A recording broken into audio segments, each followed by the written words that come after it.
একদা একসময় দিগন্ত বিস্তৃত জলরাশির পাশেই এক ছোট্ট কুটিরে বসবাস করত এক বিধবা এবং তার ছোট্ট ছেলে। দারিদ্র তাদের নিত্যসঙ্গী ছিল, তাই জীবনধারণের তাগিদে সেই মহিলা প্রতিদিন সমুদ্রের তীরে গিয়ে জেলেদের ফেলে দেওয়া মাছ কুড়িয়ে আনত। এভাবেই কোনো মতে তাদের দিন চলে যাচ্ছিল। কিন্তু একদিন তাদের জীবনের গল্পটা পুরোপুরি পাল্টে গেল। একদিন মহিলা প্রতিদিনের মতো সমুদ্রের ধারে মাছ কুড়াতে গিয়েছিল। হঠাৎ তার নজর গেল দূরে নোঙর করা একটি জাহাজের দিকে। জাহাজটি থেকে কয়েকজন লোক নেমে এলো এবং তাদের হাতে ছিল দূরবীন। তারা লম্বা লম্বা পা ফেলে মহিলার দিকেই এগিয়ে আসছিল। দরিদ্র মহিলাটি ভয় পেয়ে মাছগুলো ফেলে দিল এবং তার সন্তানকে বুকে জড়িয়ে ভীত দৃষ্টিতে তাদের দিকে তাকিয়ে রইল। দলের মধ্যে একজন স্থূলকায় বৃদ্ধ ছিল, যাকে দেখতে জাহাজের ক্যাপ্টেনের মতো লাগছিল। তিনি দূরবীন দিয়ে চারপাশ দেখে বললেন, আমরা একটা বড় ভুল করে ফেলেছি। কুয়াশার কারণে আমরা ভুল জায়গায় এসে পড়েছি, এটা সেই দ্বীপ নয়। যাই হোক, তিনি মহিলার কাছে এগিয়ে এলেন এবং নরম স্বরে জিজ্ঞাসা করলেন, বোন, আপনি কি এখানে থাকেন?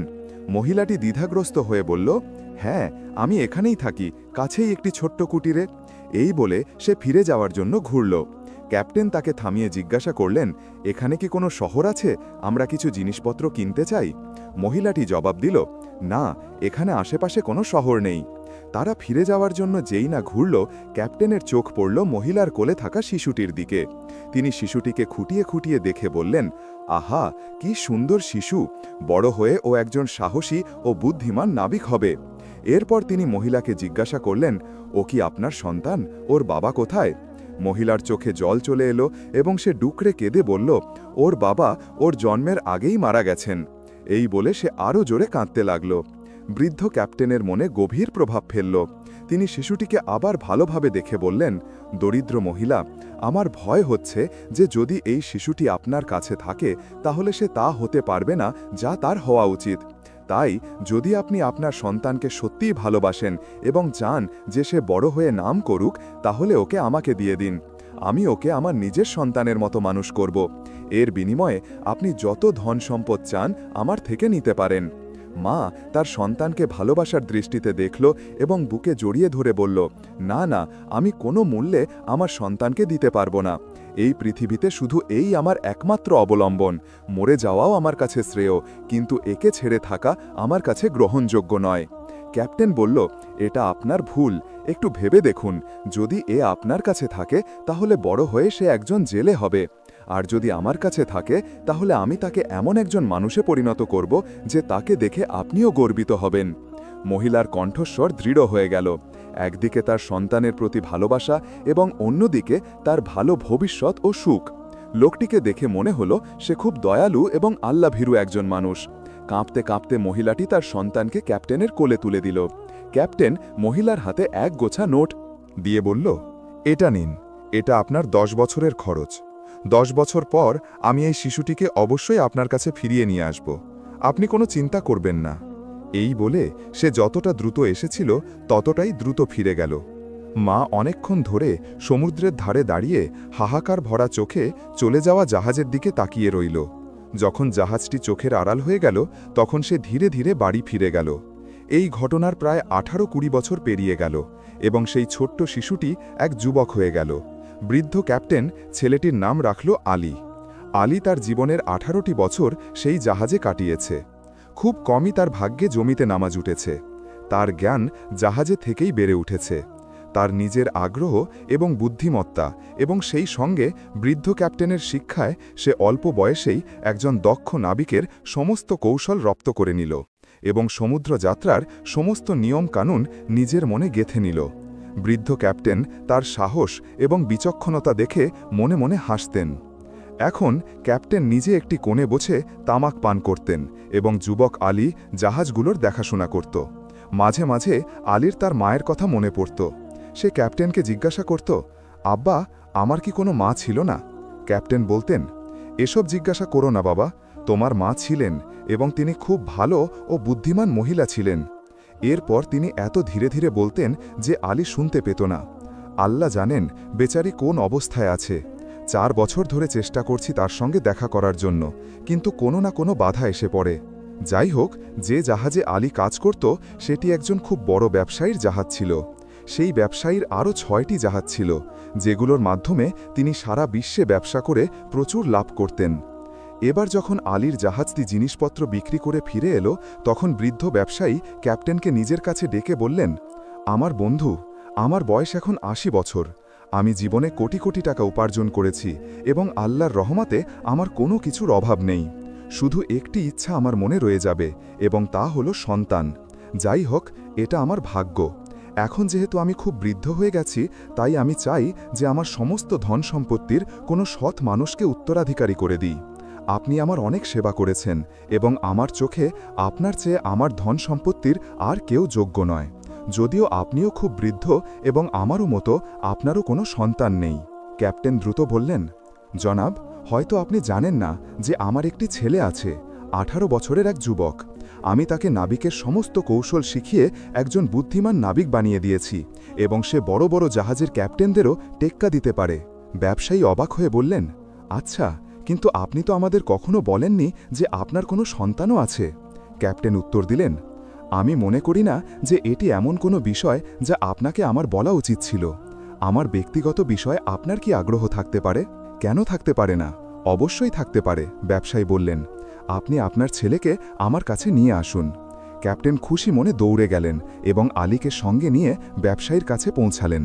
বৃদ্ধ ব্যবসায়ী আলীর দিকে তীক্ষ্ণ দৃষ্টিতে তাকিয়ে বললেন, খুব ভালো যুবক, তুমি কি আমার সঙ্গে থাকতে পছন্দ করবে? আমি আমার সমস্ত ধন সম্পদ এবং সম্পত্তি তোমার নামে করে দেব। তুমি আমার ছেলে বলে পরিচিত হবে।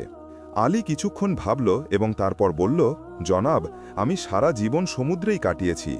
সমুদ্রের ঢেউয়ের ধাক্কা খেয়েই আমার জ্ঞান বেড়ে উঠেছে। সমুদ্রের ভয়ঙ্কর জলেই আমি বড় হয়েছি, তাই আমি জলকেই ভালোবাসি। যেহেতু এখন আপনার ইচ্ছা আমাকে আপনার কাছে রাখার, তাই আমার কোনো আপত্তি নেই। আমি সানন্দে আপনার সেবা করব। সেই দিন থেকে আলী বৃদ্ধ ব্যবসায়ীর সঙ্গে থাকতে লাগল এবং তাকে মাল গুদামের তত্ত্বাবধায়ক নিযুক্ত করা হলো। সে অল্প দিনেই তার বুদ্ধিমত্তা এবং বিচক্ষণতার মাধ্যমে এমন ভালো কাজ করল যে বিক্রি বেড়ে গেল, এবং এত ব্যবসায়ী জিনিসপত্র কিনতে আসতে লাগল যে সবার চাহিদা পূরণ করা কঠিন হয়ে পড়ল।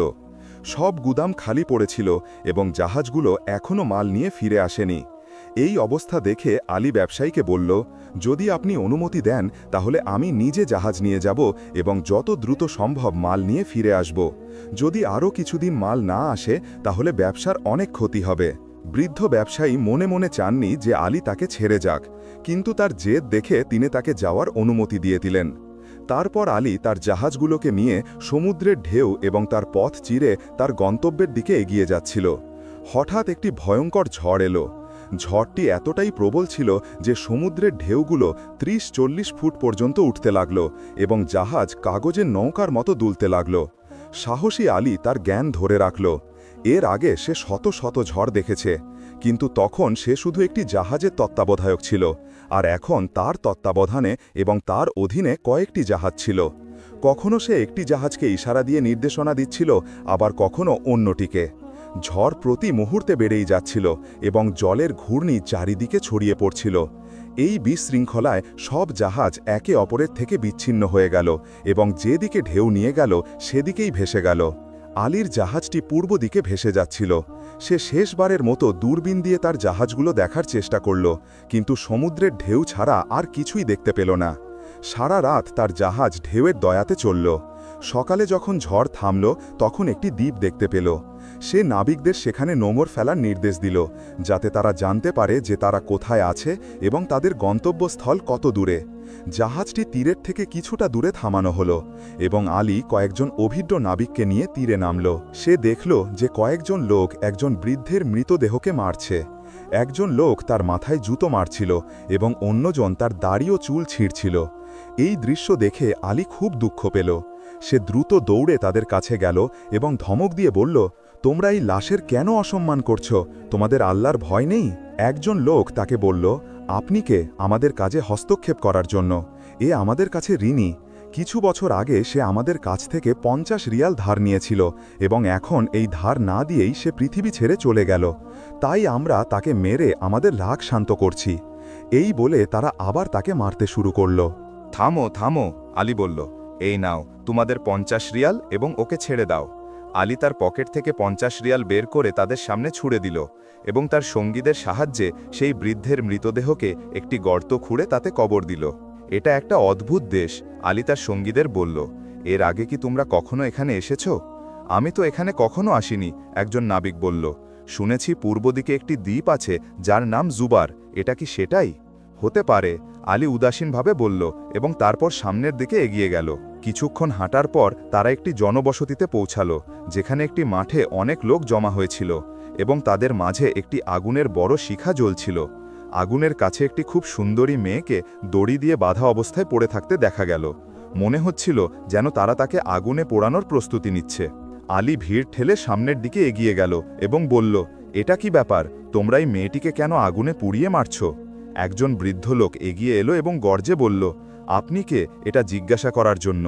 আমাদের বাদশাহর আদেশ যে এই মেয়েটিকে জীবন্ত আগুনে পুড়িয়ে দেওয়া হবে। তারপর আরেকজন লোক, যাকে দেখতে ভদ্র বলে মনে হচ্ছিল, এগিয়ে এলো এবং বলল, এই মেয়েটি আমাদের বাদশাহকে প্রতিশ্রুতি দিয়েছিল যে সে 1 মাস পর আমাদের বাদশাহকে বিয়ে করবে, কিন্তু সে তার প্রতিশ্রুতি থেকে সরে গেছে। তাই বাদশাহ ক্ষিপ্ত হয়ে আদেশ দিয়েছেন যে তাকে এবং তার পুরো পরিবারকে আগুনে পুড়িয়ে দেওয়া হবে। তার বাকি পরিবারকে তো গতকালই জ্বালিয়ে দেওয়া হয়েছে এবং আজ তার পালা। কিন্তু আপনাদের কি? আপনারা আপনাদের পথ দেখুন। থামো, আলী আশরাফি ভরা একটি থলি বের করে সেই লোকটির হাতে রাখল। এর মধ্যে এত আশরাফি আছে যে তোমরা সারা জীবন বসে খেতে পারবে। এই আশরাফিগুলো রাখো এবং এই নিরপরাধ মহিলাটিকে ছেড়ে দাও এবং বাদশাহকে বলো যে তোমরা তাকে জ্বালিয়ে দিয়েছ। প্রথমে তারা নিজেদের মধ্যে পরামর্শ করল এবং তারপর আশরাফিগুলো নিয়ে সেখান থেকে চলে গেল। মেয়েটি কৃতজ্ঞ দৃষ্টিতে আলীর দিকে তাকালো এবং তারপর বলল, যুবক, যদি আপনি আমার জীবন না বাঁচাতেন তাহলে আমারও সেই একই পরিণতি হতো যা আমার পরিবারের হয়েছে। আপনাকে এখানে একজন অপরিচিত বলে মনে হচ্ছে, আপনি কে? আলী তাকে বলল যে সে একজন জাহাজের ক্যাপ্টেন এবং কয়লা নিয়ে মিশর যাচ্ছে, যাতে সেখান থেকে ব্যবসার জিনিসপত্র কিনে আনতে পারে। কয়লা? মেয়েটি অবাক হয়ে বলল, এই দেশের মানুষরা কয়লার জন্য তাদের জীবন দেয় এবং তা খুব আগ্রহের সঙ্গে খায়। আপনি তাদের যত কয়লা দেবেন তারা আপনাকে তত সোনা দেবে। আচ্ছা, আলী হতবাক হয়ে বলল। হ্যাঁ, মেয়েটি বলল, আপনি এমন করুন যে শহরের সবচেয়ে বড় ব্যবসায়ীর কাছে যান এবং তাকে বলুন যে আপনার কাছে কয়লা ভরা একটি জাহাজ আছে এবং আপনি তা বিক্রি করতে চান।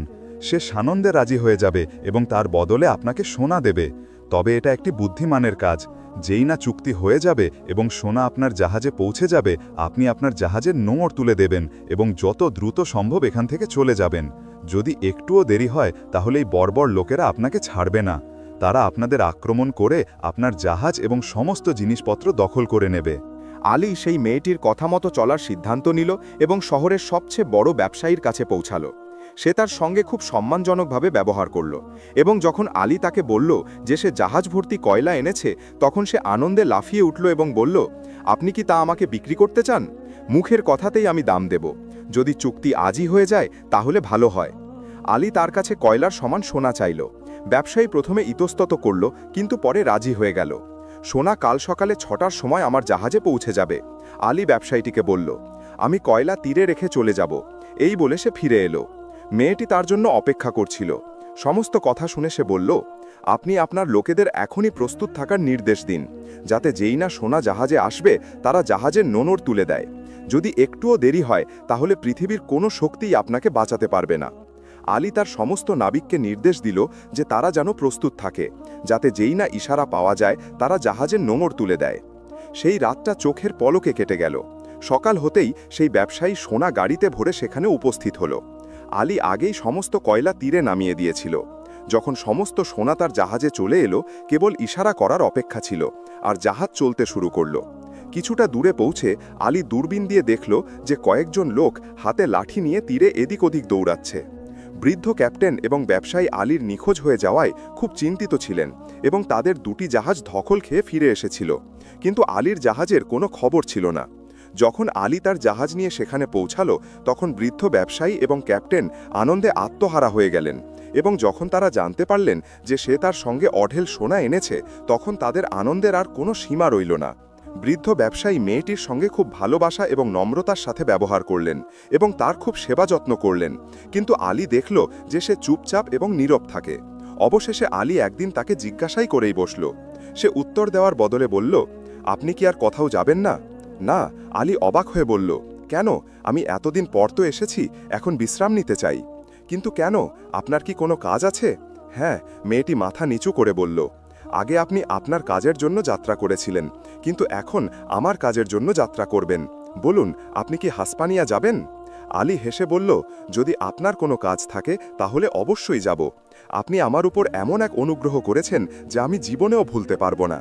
সবার আগে আপনি আপনার জাহাজে কিছু জিনিসপত্র ভরে নিন এবং তারপর আপনার মালিককে বলুন যে আপনি ব্যবসার জন্য হাসপানিয়া যেতে চান।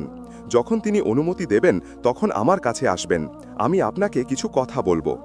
আলী একটি জাহাজে কিছু কয়লা ভরল এবং তারপর তার মালিকের অনুমতি নিয়ে মেয়েটির কাছে এসে বলল, এখন বলুন আপনি কি বলতে চান।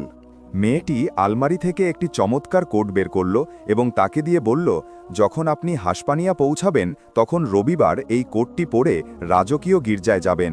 সেখানে যাজকের আয়নার কাছে 3টি চেয়ার রাখা থাকবে, 2টি সোনার এবং একটি রূপোর। আপনি সেই রূপোর চেয়ারটিতে বসে যাবেন। এই একটি আংটি এবং 2টি বইও নিন। আংটিটি ডান হাতের আঙুলে পরবেন এবং চেয়ারে বসে এই বইটি পড়তে শুরু করবেন। যদি বাদশা বা রানী আপনাকে প্রশ্ন করেন তাহলে চুপচাপ উঠে বাইরে চলে যাবেন এবং তারপর অপেক্ষা করবেন যে কি হয়। আলী মেয়েটির কথাগুলো ভালোভাবে নিজের মনে গেঁথে নিল এবং তারপর জাহাজে উঠে হাসপানিয়ার দিকে যাত্রা করল। 3 সপ্তাহ পর সে হাসপানিয়া পৌঁছালো এবং তারপর সেখান থেকে বন্দরে গেল এবং একটি সরাইখানায় উঠল। রবিবার এলো এবং সে মেয়েটির দেওয়া কোটটি পরে গির্জায় পৌঁছালো। প্রার্থনার সময় হয়ে গিয়েছিল এবং পুরো গির্জা মুসল্লি এবং লোকে ভরে গিয়েছিল। আলী খুব আনন্দের সাথে হেঁটে সেই চেয়ারটিতে গিয়ে বসে গেল। কিছুক্ষণ পর বাদশাহ এবং রানীও এসে গেলেন এবং আলীর ঠিক পাশের চেয়ারে বসে গেলেন এবং তারপর প্রার্থনা শুরু হয়ে গেল। আলী দ্রুত মেয়েটির দেওয়া বইটি বের করল এবং পড়তে শুরু করল। একই সঙ্গে সে বইটির ওপর আঙুলও বুলিয়ে যাচ্ছিল, যে আঙুলে সে মেয়েটির দেওয়া আংটিটি পরেছিল। সবাই প্রার্থনায় মগ্ন ছিল, কিন্তু বাদশাহ এবং রানী আলীর দিকে তাকিয়েছিলেন। দেখতে দেখতে রানীর চোখে জল চলে এলো এবং তিনি কেঁদে উঠলেন। আলী তাকে কাঁদতে দেখে সঙ্গে সঙ্গে বাইরে চলে এলো এবং সরাইখানায় ফিরে গেল। কিছুক্ষণ পর 3 জন সৈন্য এলো এবং বলল, বাদশাহ আপনাকে ডেকেছেন। আলী বলল যে সে সন্ধ্যায় উপস্থিত হবে। যখন সে সন্ধ্যায় প্রাসাদে পৌঁছালো তখন বাদশাহ এবং রানী অধীর আগ্রহে তার জন্য অপেক্ষা করছিলেন। তাকে দেখেই বাদশাহ এবং রানী উঠে দাঁড়ালেন। আলী বলল, হুজুর, আপনারা আমাকে লজ্জায় ফেলছেন। হুজুরের সেবা করা আমার কর্তব্য। না, কোনো ব্যাপার না, আপনি আমাদের অতিথি, বাদশাহ বললেন। আজ সন্ধ্যায় কি আপনি আমাদের সঙ্গে রাতের খাবার খাবেন? আমার এমন সাহস নেই যে আমি প্রত্যাখ্যান করি, আলী জবাব দিল। তারপর বাদশাহ আলীর হাত ধরলেন এবং খাবারের ঘরের দিকে নিয়ে গেলেন। তারপর 3 জন খেতে বসলেন। খাবার খাওয়ার সময় রানী বললেন, যুবক, আমি আপনাকে একটি কথা জিজ্ঞাসা করতে চাই, আপনি কি সত্যি সত্যি জবাব দেবেন? অবশ্যই মহামান্না রানী। সেই কোট, আংটি এবং বইটি কি আপনাকে কোনো মেয়ে দিয়েছিল? হ্যাঁ, আপনার কথা ঠিক। রানী আবার কেঁদে উঠলেন এবং বললেন, তাহলে সে কোথায়? দ্রুত আমাকে তার ঠিকানা বলুন, আমার মন বলছে সে আমার মেয়ে। আলী বলল, আমি তাকে একদল বড়বড় লোকের দ্বীপ থেকে বাঁচিয়েছিলাম। এখন সে আমার দেশে আছে এবং আমার বাবার কাছে আরামে থাকছে। তার সঙ্গে আরও কিছু লোকও ছিল, রানী জবাব দিলেন। না, আলী বলল, সে বলল যে এই লোকেরা আমার বাবা মাকে জ্বালিয়ে দিয়েছে। হায় আফসোস, আমি একদিন পর সেখানে পৌঁছেছিলাম, রানী বললেন। তারা তার বাবা মা ছিল না, চাকর ছিল। রানী ডুকরে কেঁদে বললেন, সে আমার মেয়ে, আমার মেয়ে। এবং রানী হাউমাউ করে তাড়তে লাগলেন। আলী খাওয়া থেকে হাত গুটিয়ে নিল এবং রানীকে সান্ত্বনা দিতে গিয়ে বলল, কিন্তু সে আপনার থেকে আলাদা হলো কিভাবে? 5 বছর আগে আমরা তুরস্ক যাচ্ছিলাম। পথে কোনো এক অজানা জায়গায় ডাকাতরা আমাদের জাহাজ লুট করে নিল। আমাদের জিনিসপত্রের সঙ্গে সঙ্গে আমাদের মেয়ে এবং কয়েকজন চাকরকেও তুলে নিয়ে গেল। আমি এবং মহামান্য বাদশাহ অনেক কষ্টে আমাদের জীবন বাঁচিয়েছিলাম। সেই দিনের পর তার কোনো খোঁজ নেই। আপনার কাছে যে জিনিসগুলো আছে সেগুলো তারই। এতেই প্রমাণিত হয় যে সে আমাদের মেয়ে। রানী দম নেওয়ার জন্য থামলেন এবং তারপর বললেন, যুবক, আপনি দ্রুত ফিরে যান এবং সেই মেয়েটিকে নিয়ে আমাদের কাছে আসুন। আমি বাদশাহর সামনে আপনার কাছে এই প্রতিশ্রুতি দিচ্ছি যে সেই মেয়েটির সঙ্গে আপনার বিয়ে দেওয়া হবে। ধন্যবাদ মহামান্না রানী, আলী মাথা নিচু করে বলল। আমি যে কাজ করেছি তার জন্য আমার কোনো লোভ ছিল না, এটা আমার কর্তব্য ছিল। আপনি আমার সঙ্গে একটি জাহাজ পাঠিয়ে দিন, আমি শাহজাদিকে আপনার কাছে পৌঁছে দেব। যখন বাদশাহর উজির এবং পারিষদবর্গ এটা জানতে পারলেন তখন তারা খুব রেগে গেলেন যে কোনো বিদেশি অপরিচিত ব্যক্তি তাদের বাদশাহর মেয়েকে বিয়ে করতে চলেছে। তারা নিজেদের মধ্যে পরামর্শ করলেন এবং যে ক্যাপ্টেন সেই জাহাজের সঙ্গে যাচ্ছিলেন তাকে অনেক ঘুষ দিয়ে বললেন যে যখনই সে সুযোগ পাবে তখনই যেন সে তার কাজ শেষ করে দেয়। যাওয়ার সময় সেই ক্যাপ্টেন আলীকে কিছু বলল না, কিন্তু যখন জাহাজ হাসপানিয়া ফিরে আসছিল তখন সেই ক্যাপ্টেন আলীকে শেষ করার সুযোগ খুঁজতে লাগল। একদিন আলী জাহাজে দূরবীন হাতে ঘুরে বেড়াচ্ছিল। সে কিছুটা দূরে একটি অত্যন্ত সুন্দর দ্বীপ দেখতে পেল। সমুদ্র শান্ত ছিল। সে ক্যাপ্টেনকে নির্দেশ দিল যে জাহাজ থামিয়ে দিতে সে দ্বীপটি দেখতে চায়। ক্যাপ্টেনের চোখ আনন্দে উজ্জ্বল হয়ে উঠল। সে তো এমন সুযোগেরই অপেক্ষায় ছিল। দ্বীপ থেকে কিছুটা দূরে জাহাজ থামানো হলো এবং আলী একটি ছোট নৌকায় একা দ্বীপে গিয়ে নামল। তার নামার সঙ্গে সঙ্গেই ক্যাপ্টেন জাহাজের নোঙর তুলে দিল এবং জাহাজ হাসপানিয়ার দিকে চলতে শুরু করল। শাহজাদি এই সমস্ত ঘটনা থেকে বেখবর ছিলেন। তিনি গভীর রাত পর্যন্ত আলীর জন্য অপেক্ষা করতে লাগলেন। ক্যাপ্টেন তাকে এই বলে সান্ত্বনা দিল যে সে অন্য জাহাজে আসছে। যখন জাহাজ হাসপানিয়ার বন্দরে পৌঁছালো তখন বাদশাহ এবং রানী আগেই তাদের অপেক্ষায় ছিলেন। শাহজাদি আলীর বিচ্ছেদে শোকে কাতর ছিলেন। তিনি কাঁদতে কাঁদতে দুর্বল হয়ে পড়েছিলেন। বাদশাহ তার উপকারী নিখোঁজ হয়ে যাওয়ায় চিন্তিত ছিলেন।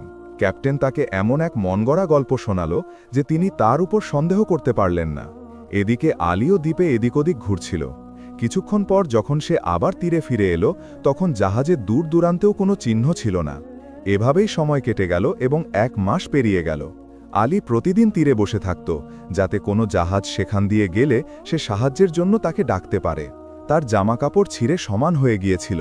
তার মাথার চুল এবং নখ এতটাই বড় হয়ে গিয়েছিল যে তাকে দেখলেই ভয় লাগত। একদিন সে তীরে বসে তার ভাগ্যকে দোষ দিচ্ছিল। হঠাৎ একটি ছোট নৌকা তীরে এসে থামল এবং চাঁদের আলোয় তার একটি লোকের মুখ দেখা গেল যে বিস্ফারিত চোখে তার দিকে তাকিয়েছিল। আপনি কি আলী? সেই লোকটি জিজ্ঞাসা করল। কিন্তু আলী তার চিন্তায় এমনভাবে মগ্ন ছিল যে সে কোনো জবাব দিল না। এতে লোকটি আরও জোরে চিৎকার করে বলল, আপনি কি কালা? শুনতে পাচ্ছেন না কেন? তখন আলী চমকে উঠল এবং নৌকার দিকে দৌড়ে গেল। আপনি কি আলী? হ্যাঁ, আমি আলী, সে দ্রুত জবাব দিল। আপনি কি এখান থেকে যেতে চান? যদি আপনি আমাকে এখান থেকে নিয়ে যান তাহলে আমি আপনার কাছে খুব কৃতজ্ঞ থাকব, আলী খুশি হয়ে বলল। কিন্তু এর বদলে আপনি আমাকে কি দেবেন? লোকটি বলল। আলীর মুখটা মলিন হয়ে গেল। আমার কাছে তো একটিও পয়সা নেই। আমি এখন আপনার কাছে কিছু চাইছি না, লোকটি বলল। যখন আপনি নিরাপদে আপনার দেশে পৌঁছে যাবেন তখন। আলী বলল, যদি আমি আমার দেশে পৌঁছে যাই তাহলে আপনি যা চাইবেন আমি আপনাকে তাই দেব। আচ্ছা, তাহলে আসুন, নৌকায় বসুন। লোকটি আলীকে সাহায্য করে নৌকায় বসিয়ে নিল। আপনি আপনার দেশে ফিরে যেতে চান নাকি হাসপানিয়া? হাসপানিয়া, আলী চমকে বলল। সারা রাত নৌকা চলল। সকাল 10টার দিকে তারা হাসপানিয়ার বন্দরে গিয়ে থামল। বন্দরে নামার পর নাবিক বলল, আমার কাজ শেষ হলো, এই নিন কিছু টাকা। এটি দিয়ে আপনি আপনার অবস্থা ঠিক করে নিন এবং যখন আপনি আপনার অবস্থা ঠিক করে নেবেন তখন আমি আপনার কাছে আসব। আলী সেই টাকা নিল এবং প্রথমে নাপিতির দোকানে গেল। সে তার চেহারা ঠিক করল, নতুন জামাকাপড় কিনল এবং সেই সরাইখানায় গেল যেখানে সে আগে থেকেছিল। শাহজাদি তার নাম শুনেই লাফিয়ে উঠলেন। বাদশাহ এবং রানী যখন এই খবর পেলেন তখন তারাও তার নাম শুনে খুব খুশি হলেন। কিছুদিন পর আলীর বিয়ে শাহজাদির সঙ্গে হয়ে গেল। বিয়েতে আলীর মুখের ওপর তার পিতা, সেই ক্যাপ্টেন এবং সেই ব্যবসায়ীও উপস্থিত ছিলেন। ক্যাপ্টেন তার সঙ্গে একজন বৃদ্ধাকেও এনেছিলেন এবং যখন তিনি আলীকে বললেন যে এই বৃদ্ধাটি তোমার মা, আলী কিছুদিন তো হাসপানিয়ায় থাকল এবং তারপর তার নববধূকে নিয়ে নিজের দেশে ফিরে এলো। এখন ব্যবসায়ীও খুব বৃদ্ধ হয়ে গিয়েছিলেন। তিনি তার সমস্ত ব্যবসা আলীকে দিয়ে দিলেন এবং নিজে আল্লাহর ইবাদতে মগ্ন হয়ে গেলেন। প্রিয় বন্ধুরা, এই গল্পটি আপনাদের কেমন লাগলো? কমেন্টসে আপনার মতামত জানাতে ভুলবেন না। আমাদের চ্যানেলকে সাবস্ক্রাইব করবেন। ভিডিওটি দেখার জন্য অনেক ধন্যবাদ।